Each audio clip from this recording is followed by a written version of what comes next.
Hello, good morning dear students. तो हम लोग पढ़ रहे हैं, साइंस का लेसन है जिसका नाम है पृथ्वी और आकाश, जिसमें हम लोगों ने दो क्लास देखी हैं। आज इसका हम लोग तीसरा क्लास देखेंगे। ठीक है।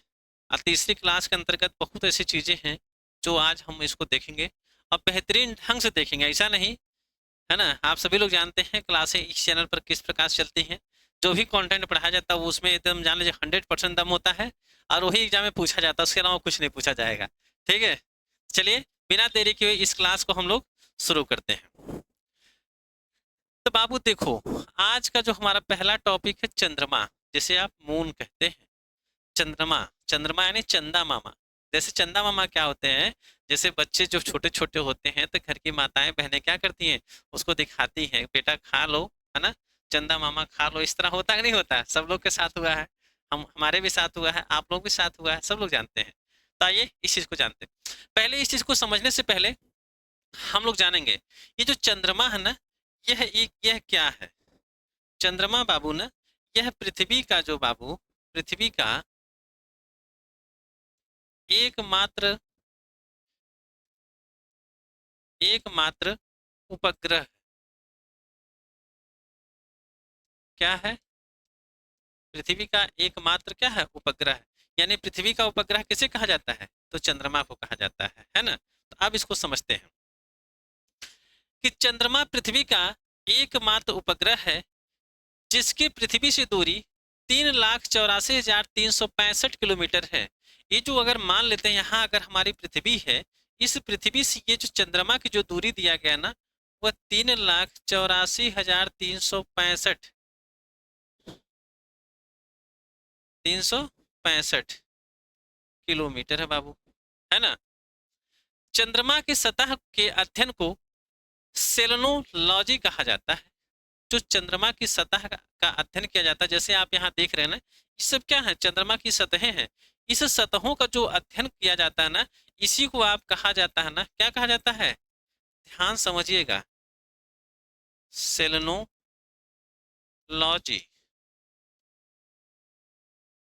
किसको कहा जाता है?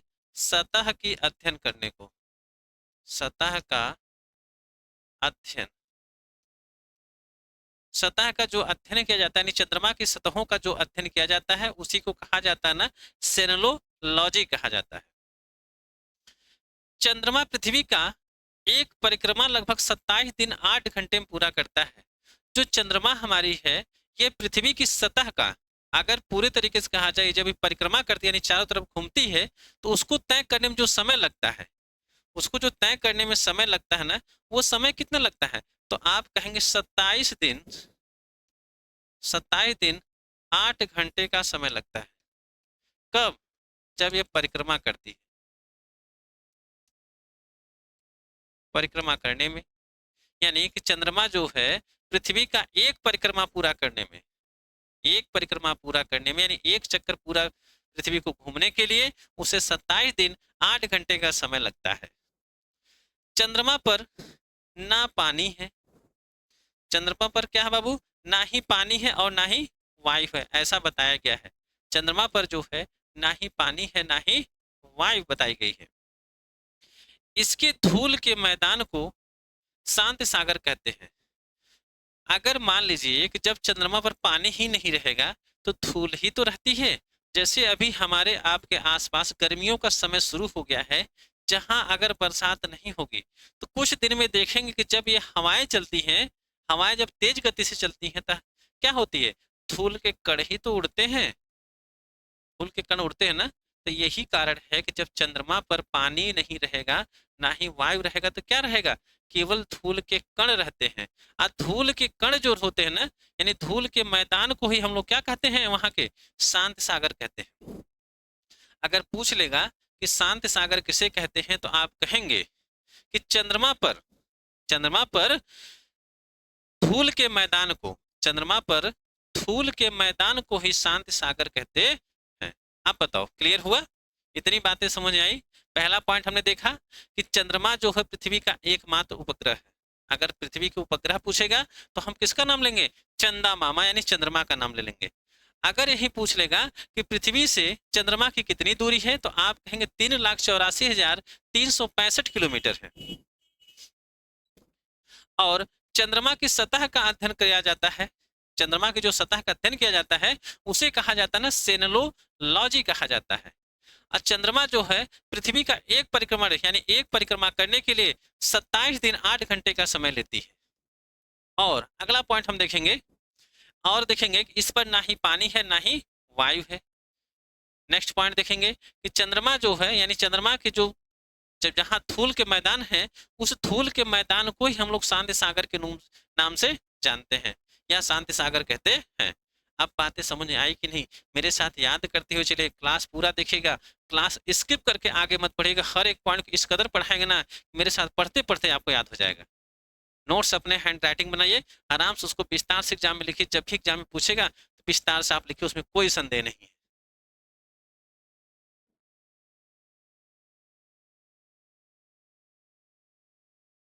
चला जाके आइए, अगला पॉइंट हम देखेंगे उपग्रह। उपग्रह तो हम आपको बार बार बताते हैं, बताए भी हैं। देखिएगा, किसी ग्रह के चारों ओर परिक्रमा करने वाले पिंड को उस ग्रह का क्या कहा जाता है? उपग्रह कहा जाता है। यानी कि किसी ग्रह के चारों ओर घूमने वाले पिंड को हम लोग क्या कहते हैं? उपग्रह कहते हैं। अपने भाषा में लिखिएगा एग्जाम में। जैसे चंद्रमा पृथ्वी का एक क्या है? प्राकृतिक उपग्रह है। चंद्रमा क्या करता है? पृथ्वी के चारों तरफ घूमते रहता है, इसीलिए क्या कहा गया है? चंद्रमा जो है पृथ्वी का उपग्रह। बात समझ आई? आगे बढ़ो, आगे देखते हैं। अवांतर ग्रह, जिसे आप क्षुद्र ग्रह के नाम से जानते हैं, यह काफी इंपॉर्टेंट पॉइंट है। यह अक्सर पूछ लिया जाता है कि क्षुद्र ग्रह किसे कहते हैं। तो बाबू पहले मेरी बात को ध्यान समझिएगा। जो क्षुद्र ग्रह है ना, यह आपके, मान लेते यह ग्रह है, ये एक ग्रह है और एक ग्रह यहाँ है, ठीक है, जिसका नाम यह मंगल दादा है। और ये जो हमारे हैं बृहस्पति। मंगल और बृहस्पति के बीच में यहाँ आप देखेंगे छोटे छोटे इस प्रकार से, छोटे छोटे से क्या रहेंगे? एक मिनट, हाँ, पहले आकृति बना लेते हैं, तब आपको समझाने का पूरी तरीके से प्रयास करते हैं। इस प्रकार से छोटे छोटे क्या रहेंगे? ग्रह रहेंगे। जो छोटे छोटे ये जो आप पिंड देख रहे हैं ना, इसी पिंड को आप कहते हैं ना क्षुद्र ग्रह कहते हैं। क्या कहते हैं? क्षुद्र ग्रह के नाम से जानते हैं।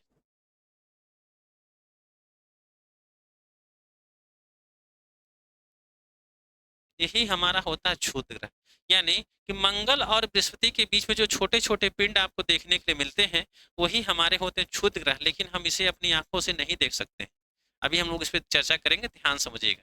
जैसे ये देख रहे हैं, ये आकृति आपको दिखाई गई है, ठीक है, यहाँ देख सकते हैं छोटे छोटे पिंड हैं कि नहीं है। आगे चलते हैं टॉपिक पर कि मंगल और बृहस्पति ग्रह के मध्य लंबे लंबे भाग में 2000 से अधिक छोटे छोटे उपग्रह जैसे आकाशीय पिंड हैं, इन्हें अवांतर ग्रह कहते हैं। इन्हें अवांतर ग्रह यानी कि क्षुद्र ग्रह कहते हैं।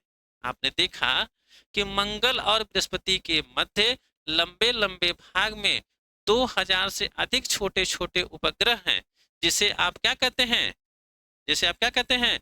क्षुद्र ग्रह कहते हैं, यानी अवांतर ग्रह के नाम से जानते हैं। क्षुद्र ग्रह पथरीले और धातुओं के ऐसे पिंड हैं जो सूर्य की परिक्रमा करते हैं। ध्यान से मेरी बात को सुनते चलिएगा। यानी कि क्षुद्र ग्रह कैसे हैं? अगर आपसे कोई पूछेगा क्षुद्र ग्रह कैसे हैं, तो आप ये देख रहे हैं ना, ये क्या है? पत्थर ही तो है। तो पत्थर का मतलब पथरीले हो जाएंगे, ठीक है। और धातुओं के ऐसे पिंड हैं, जब पथरीले हैं तो उसमें धातुएं भी रहेंगी। तो धातुओं के ऐसे पिंड हैं, ठीक, जो सूर्य की परिक्रमा करते रहते हैं। ये जो पिंड आप देख रहे हैं, ये सब क्या करते रहते हैं? सूर्य की परिक्रमा को ऐसे करते रहते हैं। सूर्य की क्या करते रहते हैं? परिक्रमा को करते रहते हैं। लेकिन यह इतने छोटे होते हैं कि इन्हें इन्हें नहीं कहा जाता, इन्हें जो है ना ग्रह नहीं कहा जाता है। क्योंकि ग्रह जो होता है ना, उसे हम अपनी आंखों से देख सकते हैं। जो क्षुद्र ग्रह होते हैं ना, उन्हें हम अपनी आंखों से नहीं देख सकते हैं। बात क्लियर हुआ? जल्दी बताइए, बात क्लियर हो गया? अगर बात क्लियर हो गया तो फिर हम आगे चलें।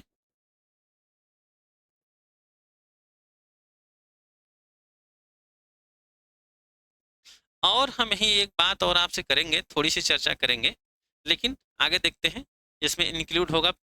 देखिए, हाँ, खगोलवेत्ता पियाजे ने इस क्षुद्र ग्रह को जनवरी 1801 में खोजा था। अगर आपसे कोई पूछेगा, एग्जाम में पूछ सकता है, बताइए निम्न में से क्षुद्र ग्रह की खोज किसने किया था? तो क्षुद्र ग्रह की खोज किया था किसने? पियाजी ने। पियाजी पियाजी ने क्षुद्र ग्रह की खोज किया था। किसकी किया था? क्षुद्र ग्रह।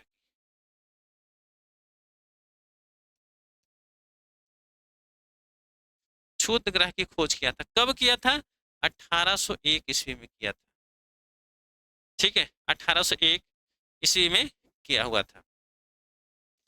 ये 2 पॉइंट हमेशा याद रखिएगा। यानी कि क्षुद्र ग्रह की खोज किसने किया था? तो आप कहेंगे पियाजी ने किया था। कब किया था? 1801 ईस्वी में किया हुआ था। केवल पेस्टाल ही एक ऐसा क्षुद्र ग्रह है जिसे नंगी आंखों से देखा जा सकता है। तो जिसे आप, यानी क्षुद्र ग्रहों की बात किया जाए तो उस ग्रह का अगर हम आपसे प्रश्न नहीं करते उस ग्रह का क्या नाम है या उस ग्रह का नाम बताइए जिसे आप अपनी नंगी आंखों से देख सकते हैं, तो उसका नाम होगा ना पेस्टाल। क्या नाम होगा बाबू? पेस्टाल। ये जो क्षुद्र ग्रह है, ये जो आप देख रहे हैं क्षुद्र ग्रह, इसे आप ना नंगी आंखों से देख सकते हैं। नंगी आंखों से देखा जा सकता है।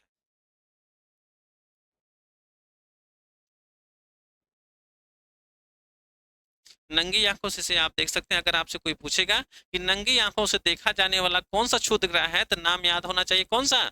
पेस्टाल। कौन सा नाम याद होना चाहिए? पेस्टाल। ठीक।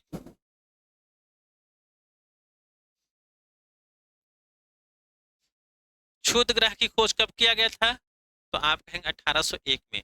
किसने किया था? पियाजी ने किया था। क्षुद्र ग्रह किसे कहते हैं? कि मंगल और बृहस्पति के बीच में 2000 से अधिक छोटे छोटे क्या है, पिंड है, जिसे आप क्या कहते हैं? क्षुद्र ग्रह कहते हैं। उसे हम लोग अपनी आंखों से यानी नग्न आंखों से नहीं देख सकते। ठीक है, लेकिन नग्न आंखों से देखे जाने वाला क्षुद्र ग्रह कौन है? जिसका नाम है बेस्टाल। किसने देखा? किसने किया है प्रयोग? पियाजी ने। किसने खोजा? पियाजी ने, क्षुद्र ग्रह। ठीक है, अब बात समझ आया? अगर बात समझ आ गई तो अच्छी बात है ना? उम्मीद तो ही करेंगे कि समझ आ जाना ही चाहिए आपको। आओ आगे देखते हैं उल्का। उल्का क्या होता है बाबू? देखिए, ये हमारी क्या है? उल्का है। उल्का आप देखते रहिएगा। जब अंतरिक्ष की चट्टाने या उल्का पिंड पृथ्वी के वायुमंडल में तेज गति से प्रवेश करती हैं और जल जाती हैं, तो इन्हें उल्का कहते हैं। यानी कि इनका जो कहने का मतलब क्या है? इनका जो कहने का मतलब क्या है? जब अंतरिक्ष से चट्टाने जब अंतरिक्ष से चट्टाने या उल्का पिंड पृथ्वी के वायुमंडल में तेज गति से प्रवेश करते हैं, जब ऊपर से उल्का पिंड आएगा तो क्या करेगा?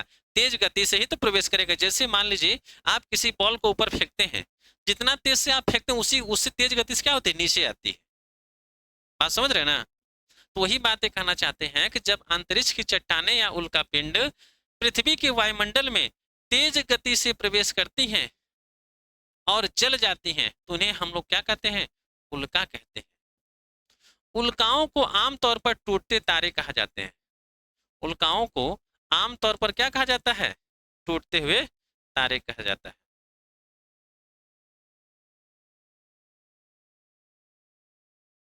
अक्सर आपसे पूछ लिया जाएगा कि बताइए टूटते हुए तारे किसे कहते हैं, तो आप क्या कहेंगे? तो आप कहेंगे उल्काओं को आमतौर पर टूटते हुए तारे कहा जाता है। जो उल्काएं हमारी होती हैं वो टूट करके जब नीचे की तरफ आते हैं उसी को हम लोग टूटता हुआ तारा कहते हैं। अक्सर लोग कहते हैं कि टूटते हुए तारे को देख करके विश कुछ मांगी जाए तो पूरी होती है। ऐसा है कि नहीं हमको पता नहीं, आप रिसर्च करके जरूर हमको बताइएगा। हाँ, अक्सर ऐसा होता है कि नहीं होता है ना? आइए आगे बढ़ते हैं। अगला पॉइंट हमारा है उल्कास्म। उल्कास्म क्या होता है पहले हम बात करते हैं। जैसे ध्यान समझिएगा, अगर जो पूर्णतः जल जाए, जो पूर्णतः जल जाए, उसे आप क्या कहते हैं? उसे आप ना उल्का कहते हैं। क्योंकि अभी आपने देखा था कि ध्यान से मेरी बात को सुनिएगा। जैसे हमने यही कहा था कि पृथ्वी के वायुमंडल जब प्रवेश करती और जल जाती मतलब क्या होती? तो यानी पूरी तरीके से जल जाती, तो उसे आप लोग उल्का कहते हैं। ठीक है, उसे आप क्या कहते हैं? उल्का कहते हैं। जैसे यही आपका गोला है, ये आएगा जलता हुआ जाएगा तो टूट के अगर जल जाएगा तो उसे हम लोग कहेंगे उल्का। लेकिन अगर यही एक गोला हम और बना दें, अगर यह पूरी तरीके से नहीं डूबेगा, सॉरी पूरी तरीके से नहीं जलेगा, यानी कि आप कह सकते हैं चल नहीं पाता, पूरी तरीके से चल नहीं पाता, तो उसे आप कहते हैं ना उल्कास्म कहते हैं। क्या कहते हैं बाबू? उल्कास्म कहते हैं। इतनी बातें समझ आया? ये जो पॉइंट है ना, ये उल्का, ये आपके डीएलएड में पूछा हुआ क्वेश्चन, ये आपके ना डीएलएड में पूछा हुआ क्वेश्चन है, इसलिए आप इसको इंपॉर्टेंट करके बना लो। ध्यान से मेरी बात को सुनिएगा। कैसे लिखेंगे? कुछ पिंड वायुमंडल के घर्षण से पूर्णतः जल नहीं पाते। कुछ पिंड जो होते हैं वायुमंडल के घर्षण के कारण क्या होते हैं? पूरी तरीके से नहीं जल पाते हैं और चट्टानों के रूप में पृथ्वी पर आ गिरते हैं। इन्हें उल्कास्म कहते हैं। इन्हें क्या कहते हैं? उल्कास्म कहते हैं। अगर पूरी तरीके से वो चट्टान जल जाएगी तो उल्का हो जाएगी, अगर पूरी तरीके से नहीं जलेगी तो वह आपका उल्कास्म हो जाएगी, यानी जिसे आप जीवाश्म कहते हैं। ठीक है, इसकी संरचना पृथ्वी के समान है। जो हमारे उल्कास्म होते हैं, इसकी जो संरचना है हमारी पृथ्वी के ही समान होती है। बात क्लियर हुआ? या आप कह सकते हैं कि वे आकाशीय पिंड जो वायुमंडल में प्रवेश करते करते हैं और पूरी तरीके से जल नहीं पाते, उसे हम लोग उल्कास्म कहते हैं। लेकिन जो पूरी तरीके से जल जाते हैं उसे हम उल्का कहते हैं। अब बताओ सब बात क्लियर हुआ कि नहीं हुआ? जल्दी बताओ सब लोग, बातें क्लियर हुआ? अगर बात क्लियर तो हम लोग आगे अगले पॉइंट पर बढ़ेंगे। चलिए क्लियर हो गया, अच्छी बात। अब हम देखेंगे तारा। तारा देख रहे हैं ना? जैसे तारा जो होता है रात में ही अक्सर दिखाई देता है, जैसे ऐसा आकाश में से देखिएगा तो रात में दिखाई देता है ना?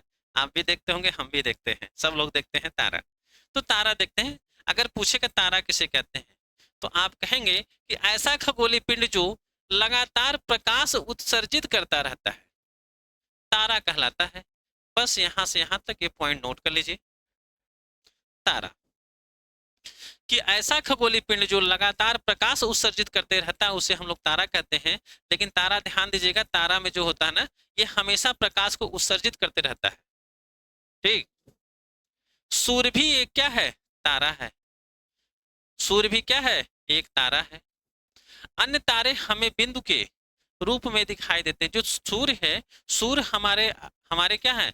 कुछ निकटतम है, जिसकी वजह से हमें बड़ा प्रतीत होता है। लेकिन जो तारे हैं वो सूर्य की अपेक्षा काफी ऊंचाई पर, इसलिए हमें क्या होते हैं? बहुत छोटे छोटे दिखाई पड़ते हैं।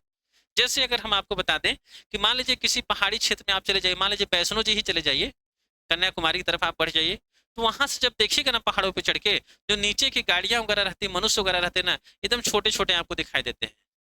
समझ रहे हैं ना? यही कारण है कि हमारे जो तारा है ये आकाश में काफी ऊंचाई होने के कारण हमें क्या होते हैं? बहुत एकदम छोटे छोटे प्रतीत होते हैं, दिखाई देते हैं। आइए देखते हैं। क्योंकि यह पृथ्वी से बहुत अधिक दूरी पर स्थित है, तारे दिन व रात दोनों ही समय आकाश में उपस्थित रहते हैं। अगर कोई कह दे कि दिन में तारे नहीं दिखाई देते हैं, क्यों? कारण तो है, कारण है ना, क्यों नहीं दिखाई देते हैं?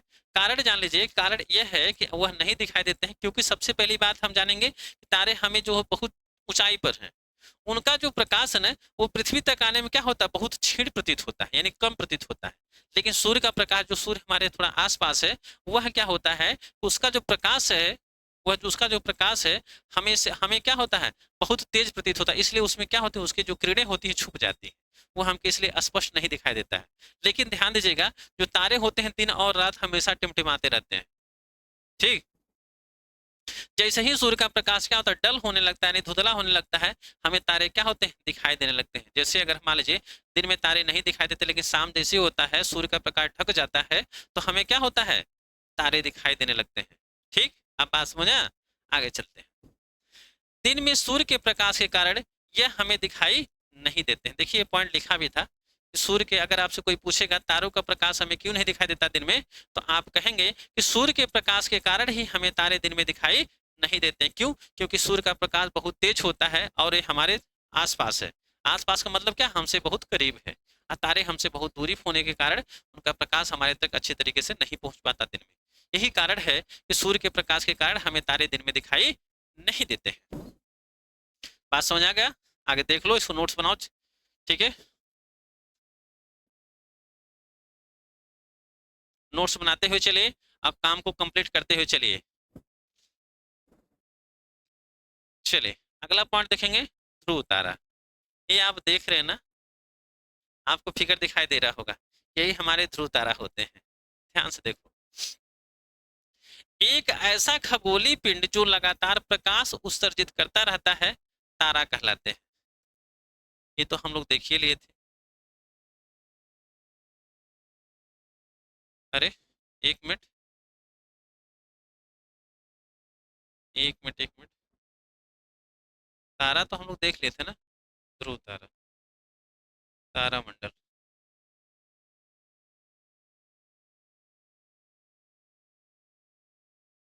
सॉरी, ये तारा का ही पॉइंट हो गया है, इसलिए आप इसको क्रॉस कर दीजिए। ये हम अगले क्लास में आपको देखेंगे ध्रुव तारा क्या होता है। अभी लिखने लगेंगे, लंबा प्रोसेस हो जाएगा। जैसे क्या होता है ध्रुव तारा, हम बता देते हैं, जो आसमान में, क्या कहेंगे, आसमान में उत्तर की ओर देखने पर जो सबसे चमकता हुआ तारा नजर आता है, उसे ध्रुव तारा कहते हैं। चलो यही लिख देते हैं ध्रुव तारा। ध्यान समझिएगा, ये पॉइंट देखिए गलत है। ये लग रहा है जो हमारे पीपीटी बनाने वाले महोदय हैं वो एक ही कंटेंट को दोबारा छाप दिए हैं, इसलिए आप इस पे ध्यान मत दीजिएगा। जो ध्रुव तारा है बाबू ना, इसे आप लिखेंगे आसमान में,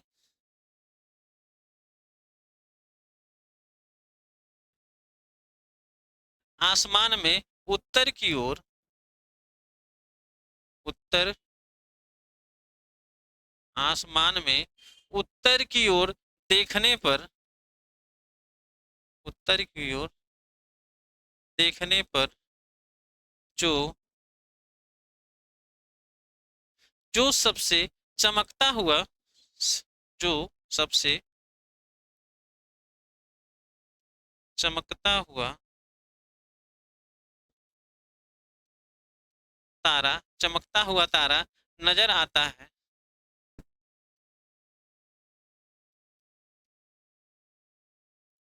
नजर आता है, ध्रुव तारा कहलाता है। ध्रुव तारा कहलाता है। ठीक है, जो हमें आसमान में, आप उत्तर की तरफ देखिएगा, जो बहुत चमकता हुआ तारा रहेगा ना, उसी को हम लोग कहते हैं ध्रुव तारा कहते हैं। आप बताओ, इतनी बात क्लियर हो गया ध्रुव तारा के बारे में?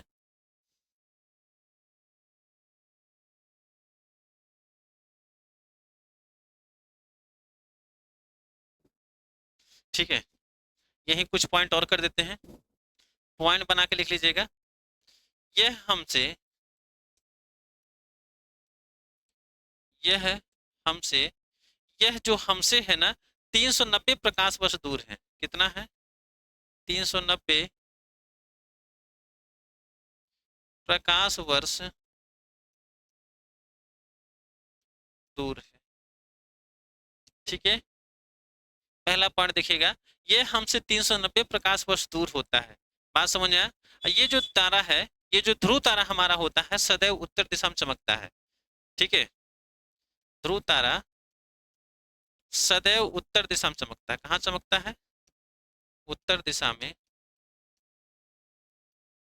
चमकता है। बात क्लियर हो गया? बस इससे ज्यादा पॉइंट क्योंकि जगह ही नहीं है।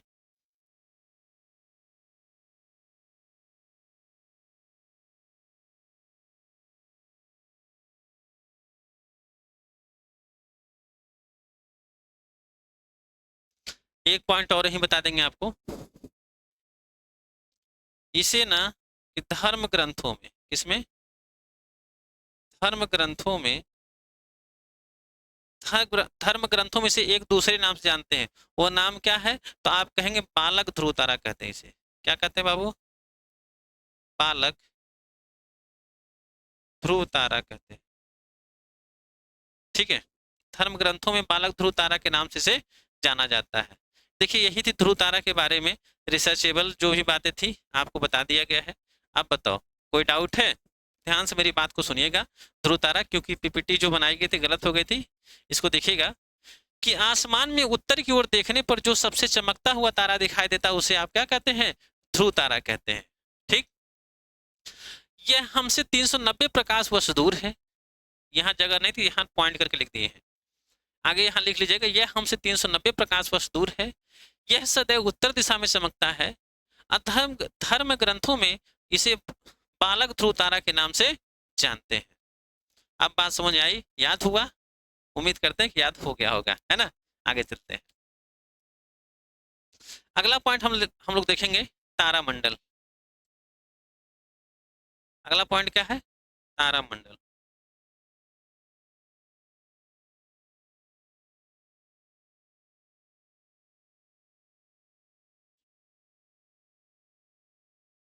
एक मिनट थोड़ा सा, चलिए। तारामंडल ध्यान से देखिएगा, तारामंडल किसे कहते हैं? तो आप कहेंगे कुछ तारे समुंदर आकृतियों के रूप में व्यवस्थित होते हैं, इन आकृतियों को तारामंडल कहते हैं। जो तारामंडल हमारा होता है आप देखेंगे तो तारामंडल, मंडल का मतलब हो जाएगा समूह, जैसे तारों का समूह जो हो जाएगा ना वही हमारा होता है तारामंडल। ठीक है, एक मिनट थोड़ा सा पानी पी लें, गला सूख रहा है।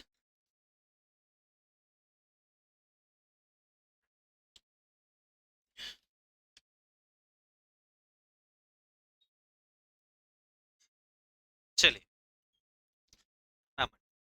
तो आप कहेंगे कुछ तारे समुद्र आकृतियों के रूप में व्यवस्थित होते हैं, इन आकृतियों को तारामंडल कहते हैं। तारा का निर्माण हाइड्रोजन तथा हीलियम गैसों के संघनन से हुआ है। अगर कोई पूछेगा आपसे तारा का निर्माण कैसे हुआ है तो आप कहेंगे हाइड्रोजन, हाँ, हाइड्रोजन,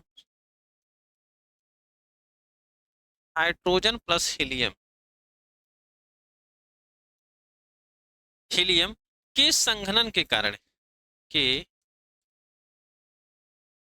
संघनन के कारण जो है ना इनका निर्माण हुआ। किसका? तारा का निर्माण हुआ है। बात यहां तक क्लियर? आगे देखेंगे। आकाश गंगा में तारामंडलों के कुछ नाम दिए गए हैं। नंबर 1 होता है वृश्चिक, दूसरा है ओरियोन।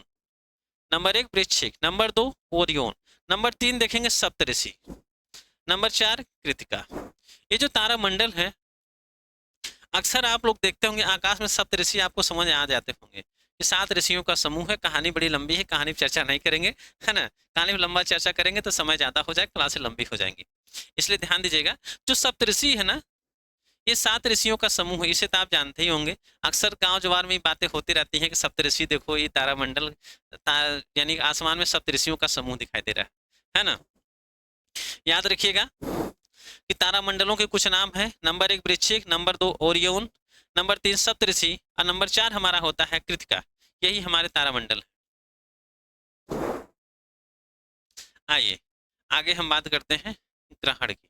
तो ग्रहण क्या होता है? ग्रहण, जब कोई खगोलीय पिंड किसी दूसरे पिंड की छाया में आ जाता है या किसी अन्य पिंड के कारण दर्शक से छिप जाता है तो इसे ग्रहण कहते हैं। दर्शक का मतलब क्या होता है? दर्शक जैसे नहीं होता है, अभी आप कहीं मैच चल रहा है या कहीं झगड़ा हो रहा है तो आप देखने के लिए पहुंच जाते हैं, अरे वो तो उनके उनके बीच झगड़ा हो रहा है, उनके उनके बीच क्या हो रहा है? मैच हो रहा है। ठीक है, या किसी एक दूसरे के बीच में संगीत हो रही है, संगीत का कार्यक्रम चल रहा है, तो दर्शक का मतलब क्या होता है, जैसे वहां देखने पहुंच चल गए तो ही आप कहलाएंगे दर्शक।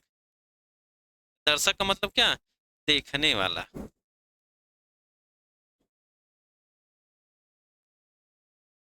ठीक है, जैसे ग्रहण, ग्रहण का मतलब क्या होता है, जैसे किसी के ऊपर किसी की छाया पड़ जाना।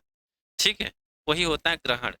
समझ रहे हैं बात को ना, ठेठ भाषा है, इससे ज्यादा ठेठ नहीं। तो अब इसको हम लोग समझेंगे कि जब कोई खगोलीय पिंड किसी दूसरे पिंड की छाया में आ जाता है, जब कोई खगोलीय पिंड किसी दूसरे पिंड की छाया में आ जाता है, तो उसे हम लोग क्या कहते हैं, उसे हम ग्रहण कहते हैं। बस इतनी पॉइंट को याद रखिएगा, जब कोई खगोलीय पिंड किसी दूसरे पिंड की छाया में आ जाता है तो उसे आप क्या कहते हैं, छाया, ओ सॉरी, ग्रहण कहते हैं। या किसी पिंड के कारण दर्शक से छिप जाता है तो उसे हम लोग ग्रहण कहते हैं। क्या कहते हैं, ग्रहण। ग्रहण जो आप जानते हैं कि एक चंद्र ग्रहण होता है, एक सूर्य ग्रहण होता है। बात समझ रहे हैं, एक चंद्र ग्रहण होता है, एक सूर्य ग्रहण होता है। तो सबसे पहले बात करेंगे सूर्य ग्रहण, क्योंकि चंद्र ग्रहण तो अभी क्या नाम है 3 मार्च को लगा हुआ था, आप सब जानते होंगे। पूरे देश भर में 3 मार्च को चंद्र ग्रहण अब की बार लगा हुआ था 2026 में। बातें समझ आ रही ना। चलो बाबू, अब देखते हैं चंद्र ग्रहण, सॉरी सूर्य ग्रहण, कि कभी कभी चांद सूरज और धरती के बीच आ जाता है। चांद जो हमारा है ना, कि सूरज और धरती के बीच आ जाता है। जैसे मान लेते हैं ये हमारा सूरज है, सपोज कीजिए ये सूरज है और ये हमारी पृथ्वी है। ठीक है, ये सूरज ये पृथ्वी है, और इसके बीच जो है ना, ये हमारा चांद आ जाता है। ध्यान से मेरी बात को सुनिएगा, जब इसकी प्रकाश की किरणें, ये सूरज हमारा है, ये चांद है, और ये हमारी पृथ्वी है। ठीक है, अब मेरी बात को ध्यान से सुनिएगा, कैसे लगता है। जब सूरज की प्रकाश की किरणें पृथ्वी पर नहीं पड़ पाएंगे, वो किस पर पड़ेंगे, चांद पर पड़ जाएंगे, तो तब क्या लगता है, सूर्य ग्रहण लगता है। तब क्या लगता है, सूर्य ग्रहण लगता है। अब आओ पहले पढ़ेंगे, इसके बाद इस पर हम चर्चा करके समझेंगे कि कभी कभी चांद सूरज और धरती के बीच आ जाता है, फिर वह सूरज की कुछ या सारी तन्यता रोशनी रोक लेता है। जब सूरज के बीच और पृथ्वी, सूरज और पृथ्वी के बीच जब चांद आ जाएगा तो सूरज की रोशनी क्या हो जाएगी, थक न जाएगी। जैसे मान लेते हैं, जैसे मान लेते हैं कि अभी आपका घर है, घर के बाहर दरवाजे हैं, तो दरवाजे पर अगर दरवाजा खुला है तो आप उसे क्या खुला छोड़ते हैं, नहीं, पर्दा लगा देते हैं, ताकि बाहर का व्यक्ति अंदर ना देख सके, अंदर के व्यक्ति बाहर ना देख सके। ऐसा होता नहीं होता है। जैसे हमारा छत है, तो छत के ऊपर प्रकाश सूरज की किरणें हैं, क्या हमको छू पा रही हैं, नहीं छू पा रही। तो वही कार्य है कि जब सूरज और पृथ्वी के बीच जब चांद आता है तो चांद क्या करता है, सूरज की किरणों को ढक लेता है, यानी उसको पृथ्वी पर आने से रोक देता है, बाधित कर देता है। तो उस अवस्था में क्या होता है, जिससे धरती पर छाया फैल जाती है, इस घटना को सूर्य ग्रहण कहा जाता है। तो बाबू जब क्या होगा, सूर्य की प्रकाश की किरणें पृथ्वी पर नहीं आ पाएंगी तो क्या होगा, सूर्य ग्रहण ही तो लगेगा। क्या लगेगा, ग्रहण ही लगेगा। बात समझ आ गया कि नहीं, नहीं समझ आया, फिर देखो सूरज और पृथ्वी के बीच में, ध्यान समझिएगा, ये सूरज है, सूरज और पृथ्वी के बीच में जब चांद आ जाता है यानी चंद्रमा आ जाता है, तब क्या लगता है, सूर्य ग्रहण लगता है। क्यों लगता है, क्योंकि जो सूर्य की प्रकाश की किरणें हैं वह चांद, सूर्य की प्रकाश की किरणों को क्या कर लेता है, चांद पूरी तरीके से रोक देता है कि भैया अब तुम, इसके बॉर्डर है, बॉर्डर के पार नहीं जाना है, बॉर्डर के पार क्या करना है, नहीं जाना है। जाओगे तो सूर्य ग्रहण नहीं लगेगा, लेकिन जब वही रुक जाएगा तब क्या होगा, तब क्या होगा, सूर्य ग्रहण लग जाएगा। ठीक है, अब तो समझ आ गया होगा ना। तो यहाँ इसे अपने शब्दों में कह सकते हैं कि जब सूर्य और पृथ्वी के बीच में चंद्रमा आ जाता है तब वही क्या होता है, सूर्य ग्रहण लगता है। क्यों लगता है, तो बाबू आप कहेंगे कि सूर्य की प्रकाश की किरणों को चंदा मामा जा करके रोक लेते हैं, वो उनकी जो प्रकाश की किरणें हैं वो पृथ्वी पर नहीं पहुंच पाती हैं, और क्या होती है, पृथ्वी पर छाया का एहसास होता है। इसी को हम लोग कहा जाता है सूर्य ग्रहण के नाम से जाना जाता है। समझ आ गया, अगर इतनी सी बात समझ आ गया तो एक बार आप देख सकते हो। हाँ, यह घटना सदा अमावस्या को होती है। कब होती है? अमावस्या को। यानी कि आपसे पूछा जाएगा सूर्य ग्रहण हमेशा या कब लगता है, तो आप कहेंगे सूर्य ग्रहण न हमेशा अमावस्या को ही लगता है। ठीक, यह पॉइंट हमेशा याद रखिएगा। ये पॉइंट जो है ना हमेशा अक्सर पूछ लेता है कि सूर्य ग्रहण कब लगता है, तो याद रखिए सूर्य ग्रहण हमेशा अमावस्या को लगता है। एक बार देख लीजिए आप लोग।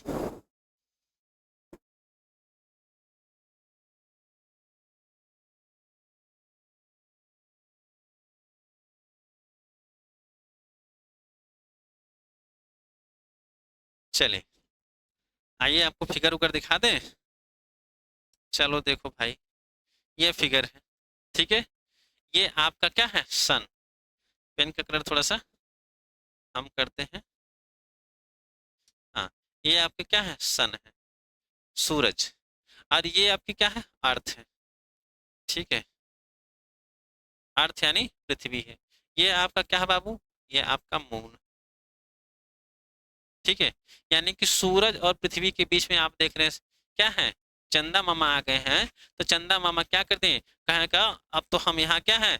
बॉर्डर है, आप हमको पार करके नहीं जा सकते हैं। भारत पाकिस्तान का बॉर्डर है, ठीक है। तो आप उसको पार कीजिएगा ना, तभी पार कीजिएगा जब यहाँ से हम हटेंगे, ठीक है। ये बॉर्डर काम करते हैं, यही देखिए होता है। यह देखिए ध्यान समझिएगा, ये जो फिगर आपको बता रहे हैं ना, फिगर, इस बात को ध्यान से सुनो मेरी बात को।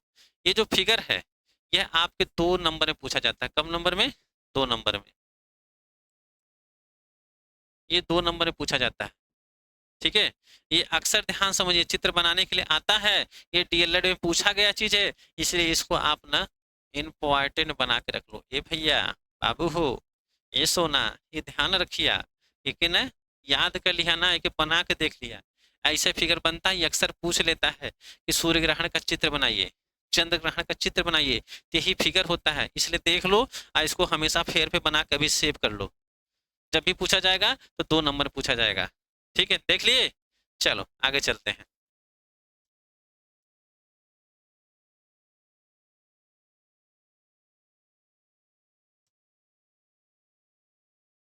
अब ध्यान से देखिएगा चंद्र ग्रहण क्या होता है। चंद्र ग्रहण देखिए क्या होता है। चंद्र ग्रहण तब होता है जब सूर्य व चंद्रमा के बीच पृथ्वी आ जाती है, ठीक है। आप यही बताते हैं, आपको फिगर समझिएगा। जैसे यहाँ हम सूर्य को बना दिए, यहाँ चंद्रमा बना दिए, हाई बीच में पृथ्वी को बना दिए, ठीक है। थोड़ा सा जगह कम है, 1 मिनट। ये हमारा सूर्य है, ये हमारा पृथ्वी, ठीक है। सूर्य, देखिए हमने क्या कहा कि जब सूर्य और चंद्रमा के बीच पृथ्वी आ जाती है, इसका मतलब ये हमारे सूर्य है, ये हमारी पृथ्वी है, और ये हमारा चंद्रमा, ठीक है। तो अब आगे देखिएगा कि चंद्र ग्रहण तब होता है जब सूर्य व चंद्रमा के बीच पृथ्वी इस प्रकार से आ जाती है कि पृथ्वी की छाया से चंद्रमा पूरा या आंशिक भाग ढक जाता है। पूरा का मतलब हो गया पूरी तरीके से ढक जाए, आंशिक का मतलब हो गया आधा ढका रहे आधा ना ढका रहे, यानी कुछ भाग ढका रहे कुछ नहीं ढका रहे। ध्यान समझिएगा, जब सूर्य की प्रकाश की किरणें आएंगे तो किस पर पड़ेंगी? तो आप कहेंगे ये पृथ्वी पर पड़ेंगी। तो पृथ्वी पर जब प्रकाश की किरणें पड़ेंगी तो क्या चंद्रमा पर आएंगे? तो आप कहेंगे नहीं आएंगी। तो इसी अवस्था को बाबू क्या कहा जाता है? चंद्र ग्रहण के नाम से जाना जाता है, यानी चंद्र ग्रहण कहा जाता है, ठीक।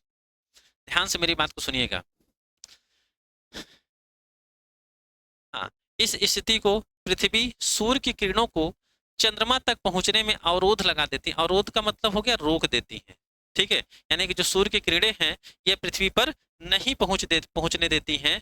तो इस पृथ्वी को हिस्से में चंद्र ग्रहण नजर आता है। तो पृथ्वी के जहां जान लीजिए कि जहां पृथ्वी के हिस्से पर अगर सूर्य की प्रकाश किरणें नहीं पड़ेंगी, सॉरी चंद्रमा पर नहीं पड़ेंगी, तो वहां क्या कहा जाएगा? यानी उतने हिस्से में चंद्र ग्रहण आपको नजर आएगा। तो वहां क्या होता है? चंद्र ग्रहण नजर आता है। यह घटना केवल पूर्णिमा की रात्रि को घटित होता है। इसको इंपॉर्टेंट बना के रखिएगा कि चंद्र ग्रहण जो होता है यह आपको पूर्णिमा को देखने के लिए मिलता है, और सूर्य ग्रहण हमेशा अमावस्या को देखने के लिए मिलता है। चंद्र ग्रहण कब होता है? कि जब चंद्रमा और सूर्य के बीच में पृथ्वी आ जाती है तो उस अवस्था को हम लोग क्या कहते हैं, सूर्य ग्रहण सॉरी चंद्र ग्रहण के नाम से जानते हैं। लेकिन जब ही कि सूर्य और पृथ्वी के बीच में जब चंद्रमा आ जाता है तो वहां चंद्र सूर्य ग्रहण हो जाता है। और सूर्य ग्रहण हमेशा अमावस्या को लगता है, लेकिन चंद्र ग्रहण हमेशा पूर्णिमा को लगता है। कैसे लगता है कि जब सूर्य और चंद्रमा के बीच में पृथ्वी आ जाती है तो वहां क्या होता है, जो सूर्य की प्रकाश किरणें हैं वह क्या होती है, पृथ्वी पूरी तरीके से आंशिक रूप से ढक लेती है, तो जिससे क्या होती है, सूर्य की किरणें चंद्रमा पर नहीं पड़ती हैं, इसलिए वहां क्या होता है, आंशिक रूप से या पूर्ण रूप से चंद्र ग्रहण लग जाता है। तो बस क्लासेस समझ पसंद आई होगी तो चैनल को लाइक कीजिए, चैनल को सब्सक्राइब कीजिएगा, आप वीडियो को शेयर कीजिएगा। ठीक है, फिर मिलते हैं आप सबसे अगली क्लास में, तब तक के लिए आप सभी को थैंक यू।